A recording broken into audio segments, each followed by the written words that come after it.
Hey folks, Quill18 here, and welcome to an often requested tutorial for Hearts of Iron 4. Specifically, we're going to focus on the naval ship designer that was introduced in Man the Guns. Now, for a broader Navy tutorial, there's going to be a link down in the doobly-doo to my Hearts of Iron 4 tutorial for complete beginners, which was done, I think, on patch 1.8.1, with no expansions whatsoever. Totally vanilla, and it's focused on how to use fleets, how to compose your fleets, and different things like that. But because it was vanilla with no expansions, it didn't include Man the Guns, which introduces the ship designer, which is what we're going to focus on here today.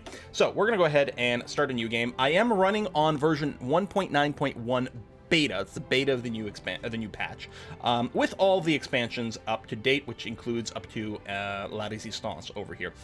Although La Resistance doesn't really change anything with our ships. Doesn't matter what country we're going to choose, but I'm going to choose Canada because, you know, reasons. I want to make sure Iron Man mode is off because I got to use some cheats here to make sure to accelerate a few things for us. So again, if you want the finer points of how to use your Navy, which by the way, this view here, F2 hotkey, very handy. F1 for your ground, F2 for your ships, F3 for your planes. So F2 for my ships. If you want to know how to use your fleets, your task forces, what the different missions are, go and check out the link in the doobly-doo. We're not going to be paying attention to that over here today. Instead, we're going to be focusing on the ship designer. So we're going to be doing that with the production tab over here, and we're going to be trying to build some ships. By the way, this tab here, you can filter. So let's say you don't want to see the tanks, you can turn that off. Let's say you only want to see the tanks, shift click, hides everything else. Click it again, reveals everything. So you can look at categories kind of one at a time over here. Just in case you don't know and you don't want to go and watch the other tutorial here, capital ships, these are the big ones. These are your aircraft carriers, battleships, heavy cruisers count as capital ships. Screening ships are your light cruisers and destroyers. The big thing is that your capital ships tend to be extra vulnerable to things like, say, torpedo attacks, for example, and if they're operating on their own, they can get destroyed surprisingly quickly. With a fleet that has capital ships, you're going to want some screening ships to protect the capital ships from those special types of attacks that the screen ships themselves aren't quite as vulnerable to. And the ratio you want is 4 screening ships for every capital ship that you've got. And you'll see in a battle, it'll say screening efficiency 100%. You may want more than 4 screens per capital, because if any of your screen ships got destroyed, you would no longer be at 100% defense. So you might want, to go 5-to-1 or even 6-to-1 as a ratio, just to have a bit more of a buffer there. And it turns out screening ships are pretty awesome, especially like cruisers. They're very good in the meta right now. So you may want to consider something like that. Anyway, let's get around to designing some vessels. So we're going to click the Build Ships button over here. As Canada, currently we only have access to light cruiser technology and destroyer technology. We'll be using some cheats to get us some more tech here in just a second. You can filter this list, so I can say only show me destroyers, only show me light cruisers. One thing is there's no button to show you just convoys. If you want to build convoys, you have to have no filter turned on whatsoever. Now we're going to go and design. We're going to start off by looking at the destroyer hull here. So we actually, as Canada, we actually do start with 1936 destroyer technology, but we're going to start with just the earliest destroyer hull here. The earliest, the cheapest, the least fancy. And why would I do that? Well, the reason is the first ship we're going to design is our destroyer escorts. Wow, the background music is really loud for some reason. Just looking at my my audio balances here, I don't know why that is. Oh, that's pretty high. Let's bring that down somewhere over there. Okay, that should be, I think, a little bit better. Right, destroyers. So the reason we're going to be looking at destroyers, in particular destroyer escorts first, and why we're going to use this early destroyer hull is because it's the cheapest, and destroyer escorts don't need anything. So what are your escorts? Okay, you have convoys, right? You have your transport ships, you have your convoys over here. They're responsible for bringing resources through trade if you're trading overseas. Possibly the most important day-to-day job is if you have any troops deployed overseas. Let's say I'm Canada, and let's say I've got some troops helping out in, I don't know, France or something like that. I have to shift supplies to them overseas using these transports, these convoys. So let's say I have troops over here. All their supplies are going to come over the ocean through convoys, and those convoys can be raided by enemy ships, typically submarines. Now, ships on raiding duties have very specific instructions. They search for convoys, they engage convoys and try to sink them. But the moment an enemy ship shows up that can engage, that can shoot at your raiders are going to try to leave. They are not supposed to actually engage in combat. That's the idea. And the interesting thing is that our early destroyer hull, which we're going to open up here, if we strip everything away, we get rid of the torpedoes, we have to have at least one gun battery on here. We'll choose the cheapest one there is. No anti-air, yeah, that's fine. Fire control modules, pff, we don't need that. Torpedoes, who needs that? Engines, you know what, we'll go with the lowest engine. I've stripped everything away from this guy. Also, that reminds me, I need to run a cheat for XP. Boop, there we go. So I've actually got some Navy XP, so I can save these designs. This bad boy over here is all you'll ever need for the entire game as a escort for your convoys. And the reason for it is thus. Again, the convoys, or the raiders run away if anyone can threaten them. Your destroyer here, even with nothing here, still has depth charges. We don't have a dedicated depth charge launcher, which would increase our depth charge combat stat substantially, but it's still there. And this is enough for the submarines to say, okay, we'll go and find some other ships somewhere else. And this can work the entire game. At some point, again, this is, you know, I'm recording this on patch 1.9. At some point, some of the mechanics might change, but there's going to be that. You could add more. You would be much more effective at actually destroying the submarines, right? So here's the question. Are you there to protect your convoys, or are you there to destroy submarines? Well, this is super dirt cheap. You can have tons of these, just spam them out, protect your convoys, and then separately from this, you can have more expensive destroyers that are meant to maybe actively engage things.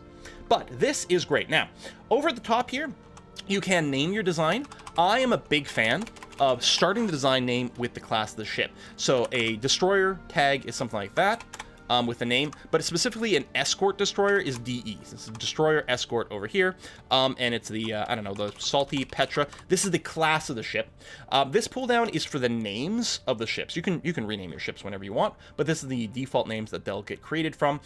So here, historical destroyers, these will use actual historical names of your destroyers and name them one at a time. Here we've got Canadian city names, we've got tribal names, we've got provincial names. I'll leave it on historical destroyer. This has no in-game effect whatsoever. You can also choose an icon for your ships. I actually do like using the shield for my convoy escorts here. This has no in-game, like it has no mechanical effect, but it does get used. I'll show you in a second where this gets used. And then we're going to leave everything else blank for this design. I mean, you can autofill everything. You could duplicate design, which is often a good idea if you're trying to make something new. Duplicate your existing one first rather than overwrite your old one. You can also reset, but we'll save. It's going to cost me 9 naval experience to save this design change. But I have a Salty Petra now designed, and this design will work for the entire game. I never have to change this when it comes to destroyer escort duties. As I'll show you where the symbol does come into play. So let me take my fleet, my whopping Atlantic fleet here as Canada, which is 2 destroyers. I'm going to grab one of these ships. I'm going to make a new... That's not how I want to do it exactly. Hang on. No, that's not how I want to do it either. Okay, there we go. Split you, then send you a new theater. Okay, there's... I guess I could have used the buttons at the top here too, but anyway, I want to make new theater. This is going to be where all my convoy escorts are going to be. So this is the fleet, which is going to have the command.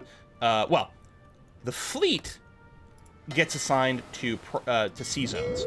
The fleet as a whole gets assigned to sea zone.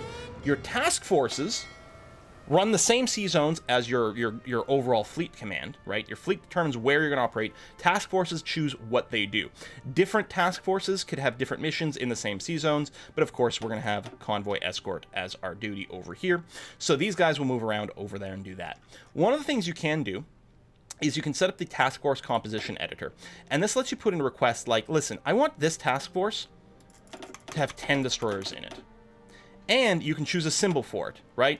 I want destroyers with the shield icon. I want 10 of those. You can use the star to just match everything. But yeah, we want destroyers with the shield icon. Then what happens, we've got that, and when you set this, it automatically clicks on this button to enable automatic reinforcement. What's going to happen is if in this theater, see it's got this reserve fleet right over here in the theater.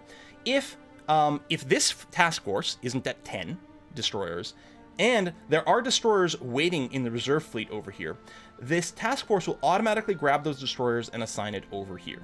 which is awesome. Which means then when we are building our ships over here, so now I'm going to build the Destroyer Salty Petros. I don't know, I'll assign 10 of these. Sure, why not? And an infinite job. I mean, we can put a number, but yeah, no, you know what? I want to build these Destroyer Escorts forever. And here's the deployment. The game will try to assign it to a fleet, a reinforcement for a theater. That's what it does. It's choosing one of these reinforcements. It's trying to pick the one it thinks is best. It doesn't necessarily know what you want. In this case, the Destroyer Escorts, I want to click on this and say Convoy Escorts. Every time one of these gets built, it's going to show up in the reserves here for the Convoy Escorts, and then my task forces, if they've got the reinforcements orders, will grab those and try to fill themselves out. Each of your fleet admirals can control up to 10 task forces by default. And for your convoy escorts, at some point when you're spamming things all over the place, you're probably going to want 10 full of these groups. The number of convoys in total that are running, and how many sea zones they run through, will influence how many destroyers you need and how many task forces you need. Or the other way around, you can think of it as the more task forces you have here, the more zones you can cover, and the more ships you have, the more convoys you can cover. And you'll be told, if your efficiency is under 100% on a sea zone, like right here it says 0% because they haven't moved yet, but you can mouse over here and you'll get some information about what might be missing. If you're truly covering the entire world, you may need multiple fleets, right? Because 10 task forces may not be enough. You may need 20 or 30 task forces. Maybe they could be smaller task forces to cover more area. So you'll have to mess around with the exact balance depending on your situation. But often one of my goals is to get to 10 task forces with like at least 10 destroyers in them. That feels very, very, very defensive. But that's like very late game kind of idea when you've got a hell of a lot of infrastructure and you've got a hell of a lot of trade. But there's that. Okay, Destroy Escorts, done. Fini. Let's talk about the next class of ship, which is your light cruisers. Light cruisers are currently... Oh, they're so hot right now. This is the meta right now. Light cruisers are fantastic at filling two very, very, very important roles. One, they are great screening and sort of battleships as part of your main fighting fleet. So if you have your main fleet, your strike force, and you've got some capital ships in there and they need screening elements, light cruisers do the job very well, while also fighting like mad. They're pretty good at that, and you can build them in a bunch of different ways. It's worth noting that destroyers can also be screening elements and also have their strong points as well. But the other thing that makes light cruisers so hot right now is they're also really good for patrolling. So to get into a naval fight, first you have to find an enemy fleet. Then you have to actually engage it and fight it. And in your primary task force, so let's say this is my primary fleet, right? This is my Canadian Death Fleet theater, okay? Right now it's got one fleet with one task force in here. What I'll often do, I can build ships instantly with cheat codes, but we'll wait. Often in here, I will have one of my task forces. So this is going to be assigned to a zone. This is like, here's a zone I want to blow up all enemy ships in, okay? So my fleet, I'm assigning this territory. Then my task force over here, one of which is probably my actual strike force. A strike force stays docked until an enemy fleet is spotted, then they go out. So I'll have one strike force. This is where I'm going to have my battleships and things like that. And then I'll have a handful of additional task forces in here, which are on patrol duty. Their job is to find ships. Your battleships burn fuel like mad when they're at sea, so you mostly want them docked. You also don't want them just wandering around willy-nilly and then suddenly get ambushed somewhere awkward, right? So you keep them docked, you keep them safe, and then you have your patrol groups going around looking for things, and if they find stuff, then your strike force will come out. Light cruisers are really good at being your patrol ships. So are submarines. That's a different possible kind of build for submarines. That's actually okay. I'm gonna do another cheat code. I did have some issue if I just unlocked all research instantly. So instead, I'm gonna do research on icon click. There we go. Because if I researched everything at once, it didn't seem to actually unlock the text the way I wanted. Turns out cheat codes are a little bit fuzzy. But in theory here, what I can do is I can unlock submarines. Boom, done. And I think this will properly get the pop-ups along the way. I want to go and get the next level submarine as well, so we can unlock the snorkel. Is sonar in here? I can't remember the icon. I know radar is in the computer section, which is here. Let's unlock you. We'll unlock some radar. We can unlock some other ship systems here, but I don't tend to often need those. Here we go. Radar. So first level radar lets you build radar stations. The next level radar unlocks the first ship radar. Decimetric naval research or search radar. And we can unlock some more here, but I'm just trying to unlock enough that I've got all the buttons that I kind of want to be hitting for things.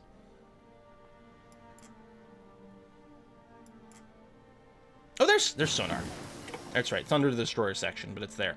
All right. I think this may be everything I need to show the next stuff. We'll see. We may have to pop back in there. But if I go back to build ships, yeah, we unlock the submarines. Actually, let's talk about the submarines real quick. That's a good idea. So let's grab one of these submarine hulls. And now, see, I'm a little confused still.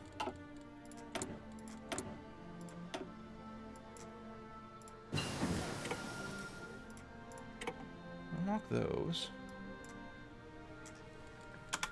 Just let the game run for an hour, just in case something weird happens. Submarine hull 44. Okay, no, okay, there's more slots. When I did the research all, it didn't actually have these unlocked for me for some reason. We unlocked every technology, but it didn't, I don't know. Anyway, I was just worried that was going to happen.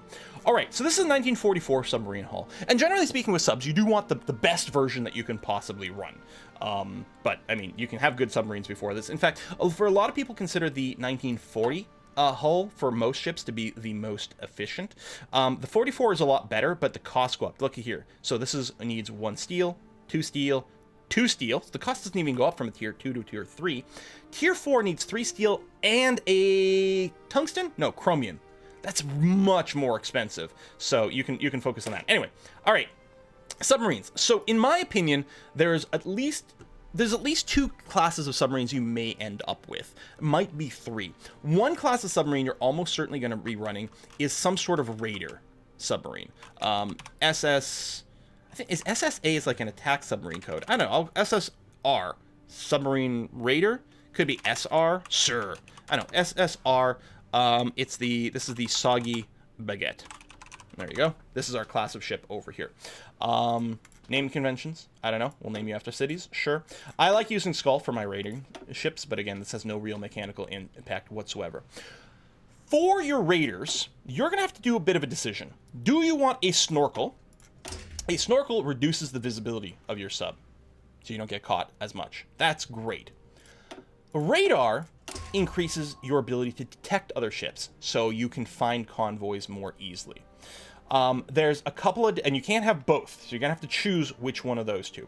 Personally, me, for my raiding submarines, I really like having the radar. I want to be able to find the convoys as quickly and effectively as possible. It is interesting when it comes to detecting other ships. There is a bit of a game with the detection versus like sort of visibility.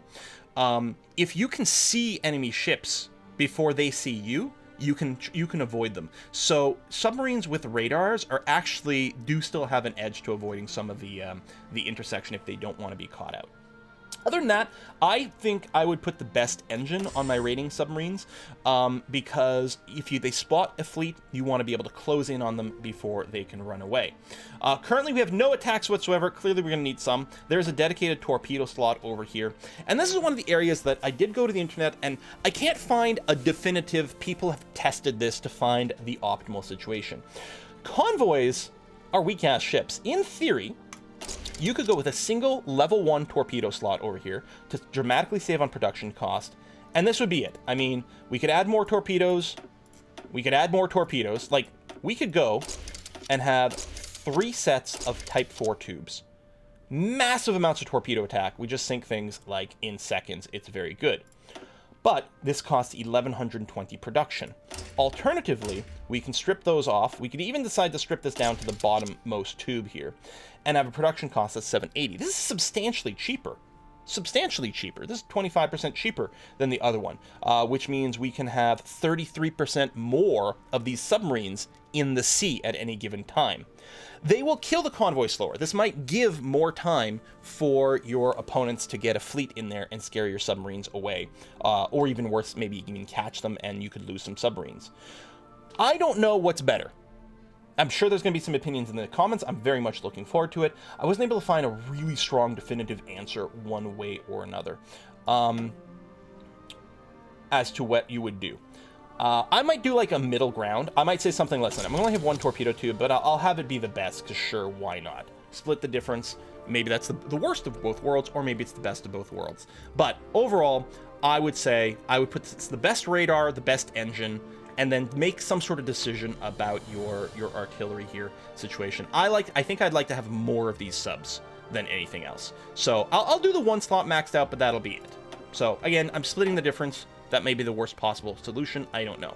So they can start going, and then we don't currently have a theater for our raiders, so I'll just leave it on auto for now, but once I get my first submarine, I'll probably put it in its own theater group and then start allocating at sea.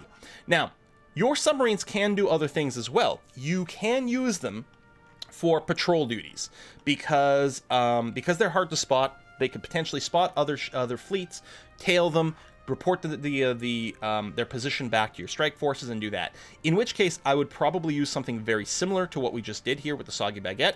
If you're really just using it for patrol, then there's no reason to spend anything on torpedo tubes at all. If you really don't care about fighting with these guys, you could do that. Again, it lets you spam out more from our patrol. If you think they're going to get in battle, you might do a little bit more than that. However, I'm quite, I think, a fan of, I'm going to duplicate this and then make maybe a dedicated design for an attack submarine.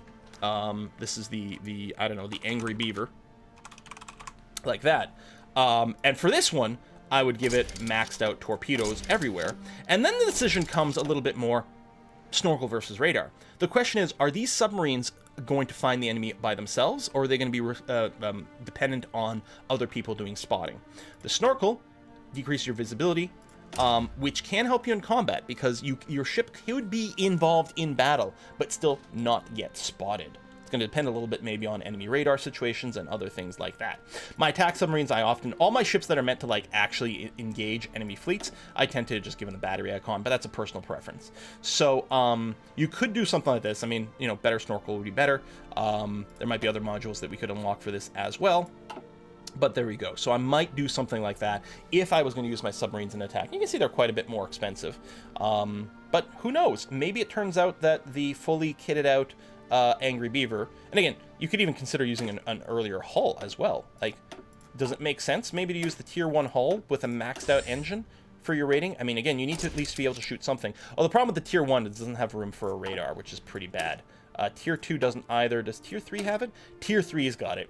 Which is the 1940 tech. Again, the 1944 maybe seems more expensive than you would want. The tier 3, especially for the raiders, best engine, you know, maybe you cheap out on the torpedo tube, you do give it your best radar to find things, and maybe this is actually your ideal, your rating submarine. And you only go up to 44 if you want something that's maybe meant to do your actual attacking and fighting. Okay, let's talk about light cruisers.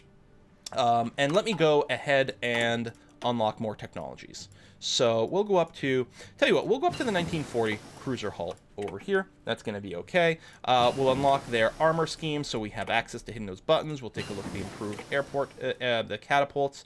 I don't know if there's anything else. I mean, there's torpedo launchers, magnetic detonators. These are lots of buffs and things like that. There's some extra modules over here. Well, actually, let's talk about, let's get a couple of ranks of the damage control and fire control method, so we can sort of take a peek at some of those things and what we feel. Let's actually unlock some of the mine laying stuff, which is a category I definitely should talk about. Okay, so production.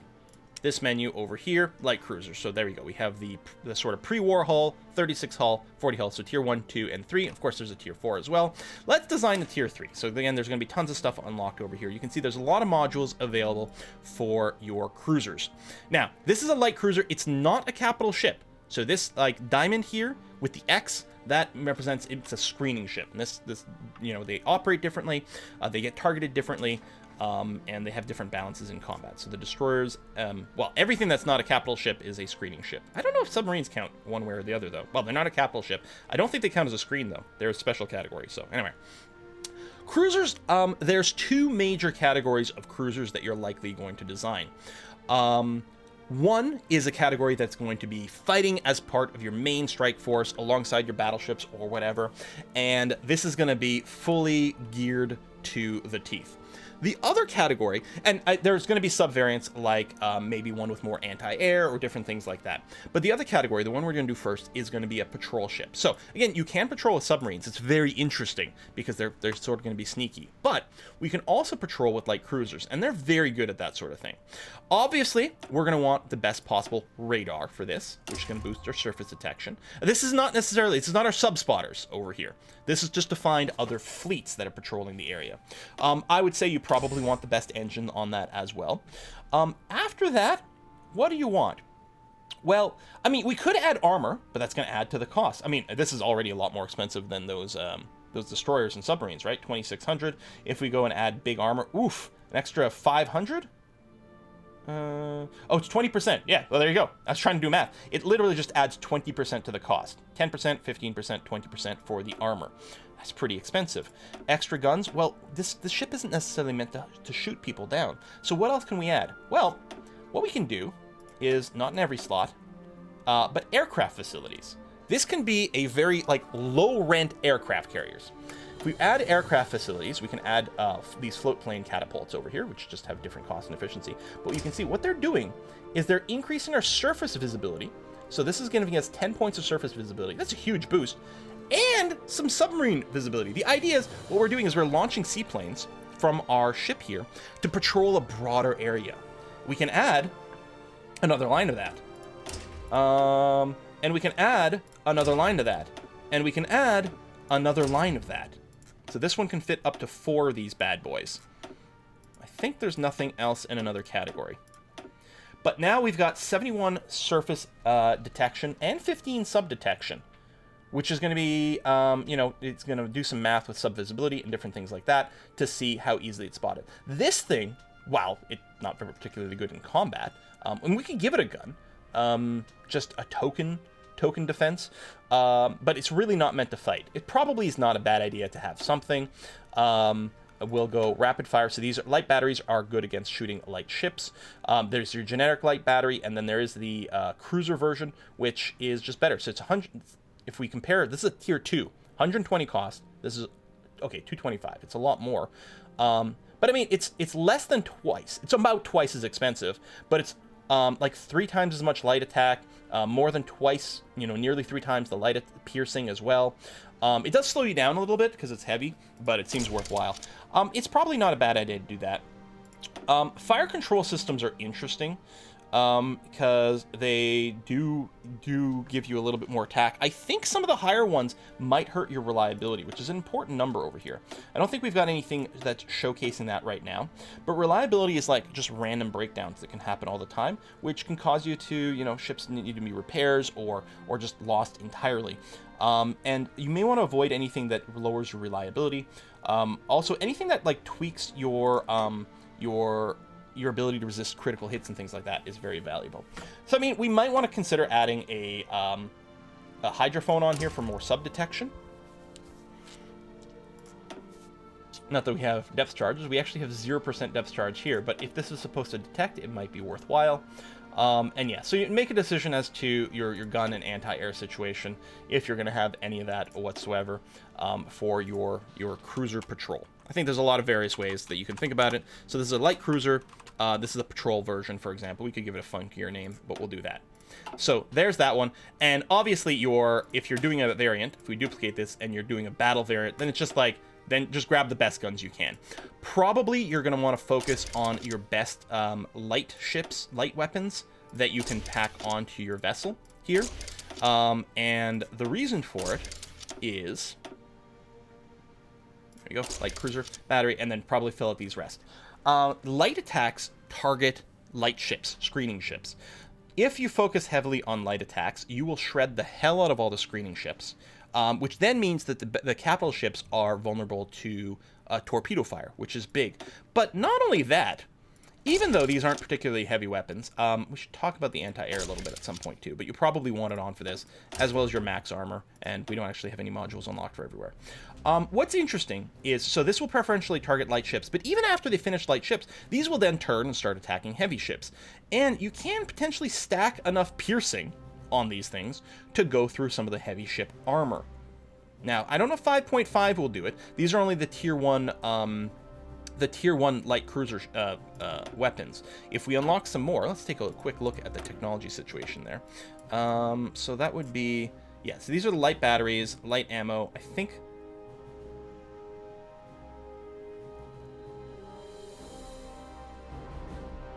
Yeah, I think this also unlocks the light batteries? I think so.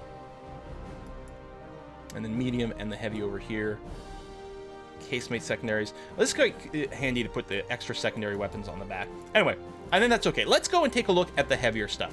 So we've done destroyers, we've done cruisers, we've done submarines. Let's unlock some battleships. Tell you what, we'll get our way up to the 1940s version as well. Notice there's a sub variant over here for the 1936 heavy hull. We can also unlock super heavy battleships. Much more expensive to build, way beefier. Whether you want it or not, I don't know. We'll unlock some armor schemes over there, and just for whatever, I'm going to unlock some more techs that theoretically we could have at this point, depending on how you're prioritizing things. We'll do a little bit of that just to add in a little bit more variety to what we can produce. Okay, so now we've got a few more, we've got an extra category here of our heavy ships. So we're going to create a variant of this heavy ship hull over here. Notice it is a capital ship. Is a capital ship. So this, I would say, there's no reason you're not going to have a capital ship other than go and blow up other ships. So I think you spare no expense when it comes to building battleships, personally. I think you're going to want to look at the best. Now, so heavy battery 2, throw in some anti-air. There's some interesting math for anti-air that's kind of beyond the scope of what I can handle here. There's, you know, some amount of diminishing returns and different things. Do you want all your ships to have anti-air? Do you want to have a dedicated anti-air ship? How much does it matter? Different things. That I don't really know the answer to. It does sound like the first 2 points of anti-air do a lot of work, though. And to me, I mean, at least my battleships, I'm going to go ahead and throw this on. My battle cruisers, I'll probably do it as well. I haven't done dedicated anti-air ships yet, or anti-air ships, E4. Maybe they're really important. It hasn't really seemed to come up. I'll give you the best fire control. We'll give you the radar, because why not? We'll give you the best engines, certainly. We've got a secondary batteries. I'm going to want... So, here's a bit of a divide between battleship and battle cruiser. So, a battle cruiser, so we can get the battle cruiser armor here, which will give us 15% more HP and 30 armor, at a cost of an extra 7% to our production cost, okay? So, 15 HP, 30 armor. This is 15 HP, 40 armor, at 20% the cost. So it's an extra 13% to our total over here, which is a lot. It also kills the speed a lot more. Notice it's minus 20% speed. The thing is, armor... Even though you're like, oh, that's, you know, going from 30 to 40, that's not a big jump in armor. Except it kind of is. Armor's not like a percentage damage reduction or anything. It's mostly, if someone can't pierce your armor, they're going to be basically screwed. So going over that threshold can be a big deal. Historically, battle cruisers were sort of designed to be in a situation where they could, they had big enough guns to blow up any smaller ship. Thick enough, or more importantly perhaps, thick enough armor that any smaller ship couldn't penetrate it, but were light enough and fast enough to escape from proper battleships. So it should be invulnerable to anything smaller and nimble enough to run away from anything bigger. Battle cruisers never really filled a niche for very long in real life. It turns out that that strategy didn't really work so well, especially as smaller ships became more and more combat capable, and that battleships, you know, could shoot further away and were moving a little faster. And of course, you were vulnerable to submarines all the time. And I don't think there's much of a metaphor here in Hearts of Iron either for battle cruisers or heavy cruisers, which are another little subcategory when you're working with cruisers. Heavy cruisers do count as capital ships, The one thing I think that people have said, heavy cruisers are actually pretty capable as convoy raiders. You could do some a heavy cruiser-based convoy raider, like a surface convoy raiding fleet, as opposed to submarines, which is an interesting little note. But other than noting it, we're going to just move on here. So again, probably for this, we'll go with the heaviest batteries. Again, you can dedicate a little bit more anti-air if you feel that's a problem, or you can just go with more guns. If we were to go and just max out all of our, say, let's go with heavy batteries all along. You could split your focus for different things, like, you know, cover a lot of different bases, but I think that the Jack of all trades, master of none approach is not necessarily a brilliant plan in most situations, and I think that includes here in Hearts of Iron. If you want something that's more balanced, I would suggest you do it with fleet composition. You can specialize your ships, but vary your fleet composition depending on what you need. Like, if you're feeling like you're gonna face more small ships, then just pump out more your light cruisers that are assigned for battle, and just, you know, go with an 8-to-1 ratio of your screens to battleships, because your battleships are really only needed to take down other big vessels. That's what they excel at. Although, again, you can use torpedoes for maybe doing that as well. But, so, anyway, there's not really any, I would say, subtlety or fanciness to the battleship design, with the exception of maybe an interesting discussion as to including more anti-air or not. I don't know. But that's basically that. Let's go back to the tech screen over here, and unlock some carriers. All right. Yeah, we even got to the 1940 destroyer hull. Again, if all you need the destroyers for escorts, you don't have to bother researching these. Although, so destroyers, let me do as a little footnote here. If we do get a few more ranks of some of these things, also, I'm just realizing, I think for better anti-air, I think we have to unlock it over here. I'm not sure. Let's get up to the 1940s. I did want to do a little bit of an acknowledgement of the fact that destroyers, you can go heavy depth charge if you really, really want to be able to sink submarines quickly. You still have to spot them. You have to be fairly fast. Obviously, you want the fastest engine. And you're going to want... So, again, radar does still help you spot some subs from time to time because they do have the surface. They have some surface visibility, depending on their snorkels. But maybe for this, for a dedicated sub killer, you're going to want the... you could double up on the sonar, right? And then have you on some sort of, you know, aggressive patrol kind of duty or something like that. Like, you could do this, or what you could do is, if you're having a problem with enemy submarines sinking your battleships and carriers in battle, what you could do is incorporate just a handful of these destroyers, these anti-submarine destroyers, right? ASW. So I don't know if there's a code for it. Like destroyer ASW, there probably is one, but I don't know what it is. And, you know, insert your own funky name over here, and you can have that. And similarly, you can stack extra anti-air. If you're operating an area, let's say you don't really have carriers, right? You don't have carriers, so you don't have air superiority in a remote location. And your battleships and, well, all your ships really are getting sunk by naval bombers. Then you might have to go and fling a bunch of this in here. Again, your ships might have a little anti-air by itself, but you can stack a ton of this on there, so it's worth considering. I don't actually know if radar or sonar matters for shooting down enemy planes. One might imagine that the radar might help. I don't know if it makes a difference, but it's not a bad idea to have to throw it on there just for your whole fleet to have better detection overall. Your destroyers can also mount torpedoes. They have a dedicated slot to it that you can't use for anything else. And if this is going to be if your destroyers are going to be part of fleet combat, I think you want torpedoes on it. Because again, the second that your enemy fleet doesn't have enough screens to protect all of its battleships, and you're shredding the screening elements with your cruisers, with all the light guns, so you shred the screening element, then there's not enough screens. The destroyers are now sending torpedoes going at the battleships and helping to sink them very quickly. Lead to some very sexy stuff. You can also have destroyers, so they're not the extra slot over here. This actually might be it might still be a good anti-air slot, right? So you have this guy here who's like, I don't know, some sort of like battle destroyer. I mean, really, it's a sniper destroyer. It's there to just show up and sink enemy capital ships. So there's a lot of different little options over there. Okay, let's talk about aircraft carriers as the final thing over here. So aircraft carriers are sort of capital ships. I think, even though there's not a diamond here, I believe the 4-to-1 screening element... No, it doesn't apply to them. But they get screened by battleships, or by other capital ships. So carriers are special. If you don't have any capital ships in your carrier fleet, your carriers can get targeted right away by things.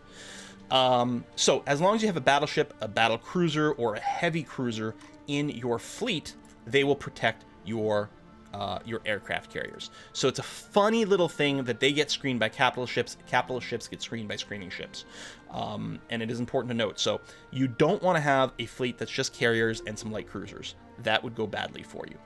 You don't need to have full battleships though for it. You can go a little smaller in there and just go with like heavy cruisers. Heavy cruisers, I guess, would be the lightest possible capital ship, and that would screen for these guys just fine. So in terms of designing these, it's a little funny because these will stay theoretically out of range of the regular combat. Probably you still want the best engines. If nothing else, you want them maybe moving around the map a little bit faster, although this is going to factor into your entire fleet speed, but it helps you maneuver around in combat and different things. It's probably still got some value. Most likely, you could save some money by saving some components. I suspect it's probably worth throwing some... You don't have to, though. Like, in theory, in an ideal encounter, maybe you never need to use your guns. Maybe you've got enough detection in your fleet, you don't really need this. Probably want the anti-air still, so you don't get targeted by annoying bullcrap. Then you get an interesting decision here. Do you go for more armor to protect you from enemy bombs, or do you go for more hangar space so you can fit more planes? I think there's ideas for both. I think the ideal, you want to be in a situation, in a dream world, where your, oops, wrong button, where your carrier, I would say, is all hangar space. Just maximum planes all over the place. And then rely on your other modules here, your best anti-air, maybe your secondary over here for protection, but mostly operate in a fleet that's got a ton of stuff. If, for some reason, you have a very, very, very small navy, not a lot of production, your navy is going to be small, and your carrier has to be a little bit more self-sustaining. I mean, you're still going to need the screens and everything like that, but maybe it's not hiding, you know, in a fleet with 50 other ships. Maybe it's only hiding in a fleet with 10 other ships. You might need to go ahead and get more armor and find your sweet spot. I don't know. I don't know where your sweet spot is, but somewhere in there. It's got the airplane icon, which I think is fine and okay. And anyway, you've got that. Personally, yeah, if I'm going to do hangars, I think I'm going to be like, oops, it's all about the planes, baby. And hopefully we keep you alive otherwise.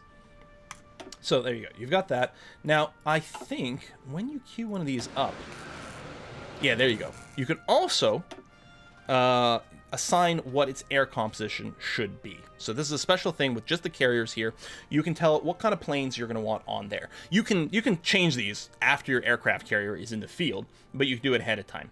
So you can have fighters, close air support, or bombers. Now, close air support, those missions on your planes that do that can do a couple of different things. What they're meant to do is provide air support for units that are fighting on the ground.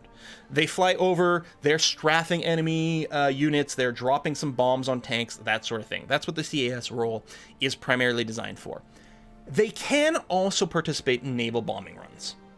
I don't know if I have any planes as Canada when you start off with. No, not really. And I think I could instant build some stuff and whatever, but we'll just leave it off there in case I screw things up with the console commands. They can do naval bombing, but they're not as good at it, so probably don't want that. Naval bombers, these things target enemy ships, and they wreck them. Naval bombers are amazing. It's worth noting, tactical bombers can also do naval bombing and port strikes. They're not as good as pure naval bombers, but they have considerably longer range. Tactical bombers can't fit in carriers, by the way. But as an aside, tactical bombers do make pretty good naval bombers and port strike bombers. They're not as good as pure naval bombers, but they have much longer range, which may enable them to run more missions more efficiently. It's worth considering. But when we're talking about carriers, we have no choice but to have naval bombers, who are death machines. And then it comes down to a balance. I mean, you want a mix of... So your fighters here will protect... Well, they'll protect all your stuff.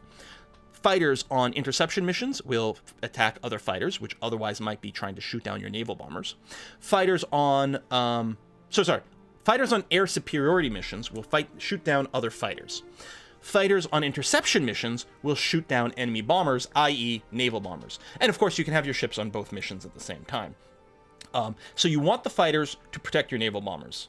And the fighters also protect your carrier from enemy bombers. So fighters are defensive, the naval bombers are offensive. Maybe there's a different mix. Maybe you've got a ton of anti-air stuff in your fleet, tons of anti-air destroyers. You've decided that's part of your doctrine. So maybe you decide, and yeah, you can shift click, you decide to go something more like this.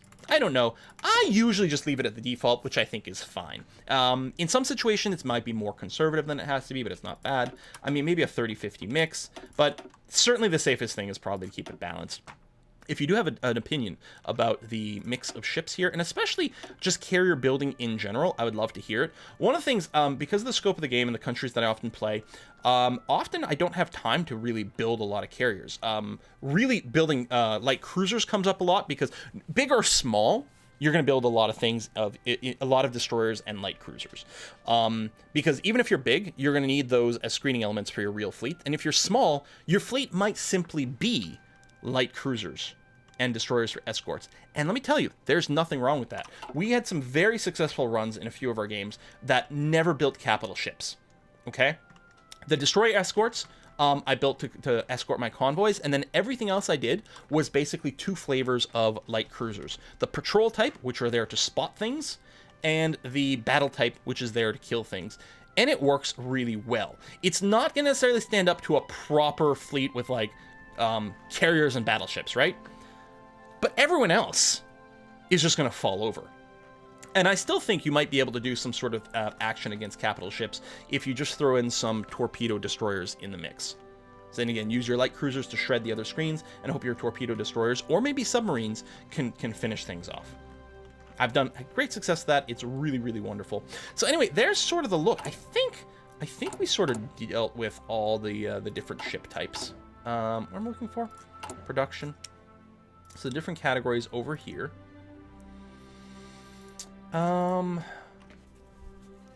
Yeah. Now, I'm trying to remember, like, battleships and battle cruisers, do they actually show up in a different list if we give them something different? Yeah, there we go. So if I start with the heavy ship, right? 1940, if I give it, that's not what I meant to do. Go away. So this ship, I'm going to make a duplicate. I'm going to give you battleship armor. Done. So I have two ships that are almost exactly the same. This one here is our battle cruiser. It has the battle cruiser armor. This one here has the battleship armor. They are identical in every way. They get classed in a different category. Now they're both capital ships. They don't follow any different rules at sea. This battleship and this battle cruiser are going to be mechanically identical in every single way, except one is more expensive but has more armor. That's it. And I think if we go to the cruiser category, I'm trying to remember how I make a heavy cruiser. Is it from the cruiser hull or is it from here? I don't remember. There is a category for heavy cruiser. It's the symbol of CA. I don't remember how you make something fit in that category, though. It's not just throwing... Ah, there we go. Hold on. Let me duplicate you and save you. There we go. Perfect. So now I have a heavy cruiser right over here. How did I do that? By throwing on medium battery. So if it's all light guns or rapid fire guns, this is going to be considered a light cruiser. If I give it even a single medium battery, and I mean, it's literally called a heavy cruiser battery over here. If I give it a single one, now all of a sudden this ship is considered a heavy cruiser. Again, the difference between this light cruiser and this heavy cruiser. So this one's more expensive. But the other difference is this counts as a capital ship, which means it can screen for my carriers. Now, most likely, I'm going to want something different here for my configuration. I don't know what. I might have more anti-air. That's certainly a possibility. I don't need aircraft facilities. Aircraft facilities don't help you fight, right? They give you the surface detection, which is great, but this ship isn't meant to go and find other vessels. It's meant to engage ones that have been found by dedicated patrols. So in terms of, I don't know what the ideal composition might be for a heavy cruiser. I actually don't think I would go with all the medium batteries. Like, sure, this makes you great at engaging other big ships, but are you going to have enough punch through? Well, maybe. What's your armor piercing? 21? Remember, this armor piercing of 21. What was the armor on our battleships? Well, it was 30 for our cruisers and 40 for our battleships. This might pierce any of those. It could pierce itself, right? An armor of 10. So, okay, and this is with the best possible cruiser armor. So, obviously, the armor on cruisers and like light cruisers and heavy cruisers won't be a challenge for this guy. Although, if he's using heavy attacks, he's preferentially attacking capital ships. Heavy attacks attack capital ships, and most types of capital ships this thing can't pierce. So, I would think that I might still, and I'm really interested in hearing what the comments have to say about this one. That's the wrong button. I would think I would still go for mostly light guns.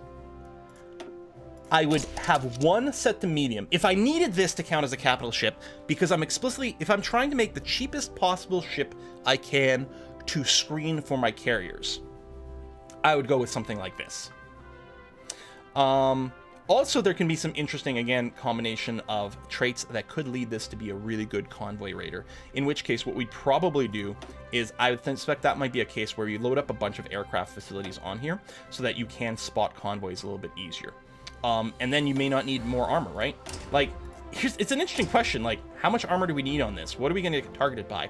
We count as a capital ship, so we're only going to get targeted by heavy attacks preferentially. If there's no more screens left on our side, then screening ships can also attack us. But screening ships, I mean, here, this is a lot of light attack. We don't have enough piercing to pierce our own armor, so most likely destroyers and light cruisers won't be able to pierce it either. So you can sort of be like, can I save a little bit more? An 8, I mean, I wouldn't even be able to pierce my own armor here. Okay, 1 may be a little too low. Look at what you can design for your own ship, and then see. All right, so this is my heavy cruiser. If I went back to my light cruiser and my battle variant, so even my battle variant, my light cruiser here only has 5.5 light piercing. So like, assume your opponents might have similar tech levels to you and are like, here's the thing. What do you need? How much do you need on a ship? I don't know. Build one of your own ships, see what the numbers are, and then compare. How much armor do you need on a ship? Well, how much armor can your own ships pierce? And then use that as a bit of a guideline. And I think that's a swell sort of way to start thinking about it. If your own ships can't penetrate your own armor, that likely means your opponents won't be able to either. And that's pretty good news. So we might be able to save a little bit of resources here by going to tier 2 armor. But that's only for now. As technology improves, eventually they'll be able to pierce it. So you might want to future-proof yourself by doing this. This is more armor than we need in current technology, but in a couple of years, maybe there's going to be more punching power in there. And again, the role of this particular cruiser would probably be simply to try to protect aircraft carriers. So, you know, we'll spend the extra money and do that. And probably give it all the guns and things too, because why not, right? Exactly. Anyway, that, I think, covers it. So there's all your ship classes. Remember, and this is kind of funny, that a battle cruiser and a battleship are basically the same thing, except one's got lighter armor module. That's it. That's the only difference. And a heavy cruiser and a light cruiser both start from the same hull, but the heavy cruiser has medium guns on it. And that's enough to cause it to count as a capital ship. I don't think there's anything that causes destroyers to have different versions. I mean, I differentiate between escort destroyers and sort of more combat-y destroyers, but that's just because the escort destroyers are just totally stripped down destroyers, and that's all there is. They're not really different. Same thing with the subs. You could have subs for different roles, but they don't show up in different categories here. That's where the symbols really do pay off, right?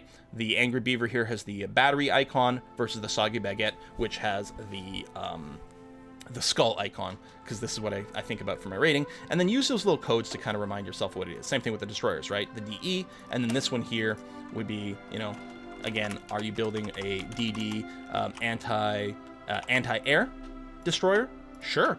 It's pretty legit. We've decided that, you know, we're fighting a lot of places. We're either fighting someone who's got a lot of carriers, or maybe we're fighting in the Mediterranean. And that means there's air bases everywhere. So we're going to be facing tons and tons and tons of airplanes. So let's get some anti-air destroyers, and we're going to throw a few of those into our main fleet composition. I'll give it the airplane icon so we kind of remember what this is. It's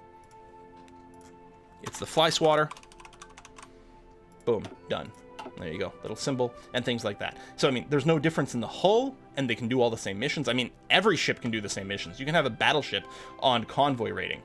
I don't think it would do very well because it's not very fast, but you could. And again, that's one of the interesting things with the heavy cruisers.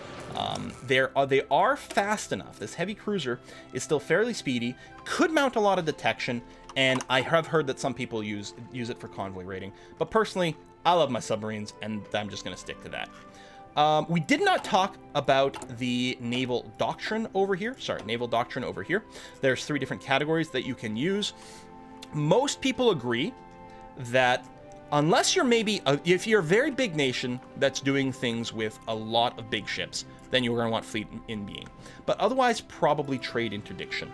It's very, very, very like optimal. There's a lot of great stuff. Because I mean, obviously, trade interdiction. You're like, okay, so this is where you go for all the submarine warfare stuff. Well, some of that is over here too. So, submarine operations, undersea blockades, convoy interdiction, and so on. Base strike's not quite as popular. It is like very carrier focused. But I don't remember. This video, I was not, prepared to do like a stat-by-stat breakdown of what you get in all of these things. But I think it tends to work out a little bit better with the fleet of being, which still has a lot of. I think the appeal. Yeah, see, this is a lot with the carriers, and if you really want a carrier focus, I think you have to go with air. But I think what people like about fleet of being is that it still has the submarine stuff. It has the convoy protection stuff, which is great. And then it's got stuff to make your battleships really effective. It does include some carrier stuff, so it's a little less focused in a way, I guess. There's more carrier organization, sortie efficiency. It's just sort of a little bit more generic-y, but it does work kind of nice. I mean, you got the convoys, you got the submarine operations. Maybe there's no difference. Are these the same? I guess there's the same. Maybe some of the information is a little out of date. Okay, the convoy side is a little different than the submarine side. But yeah, the appeal here is that these are really, really strong modifier to submarines, and it's great.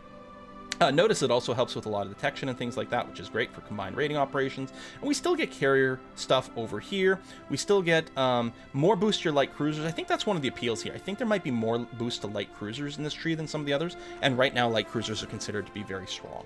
And I agree.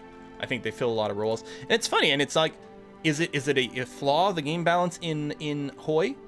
Or is it really just indicative of where the world went? Because, in fact, after World War II, battleships, battle cruisers, heavy cruisers, it's not something that matters in modern day combat. Aircraft carriers, still super, yeah. But to be honest, a single modern destroyer, which uses missiles that fire above, like beyond the horizon, a single one of those, assuming it had like ammo ships to refill it, could presumably sink the entirety of every navy in World War II. So the fact that like light cruisers, which sort of represent that kind of area of combat and that speed, that flexibility, the ability to build a lot of them, the fact that they're so good might not be wrong. And anyway, they're a hell of a lot of fun, because who doesn't love just having lots and lots of ships out there? In the time I can build one battleship, I can have like, I don't know, 20, 30, 40, 50 light cruisers. I don't know. I can have a lot. And I enjoy it. Folks, thanks for watching. I'm going to see you guys next time. Bye-bye.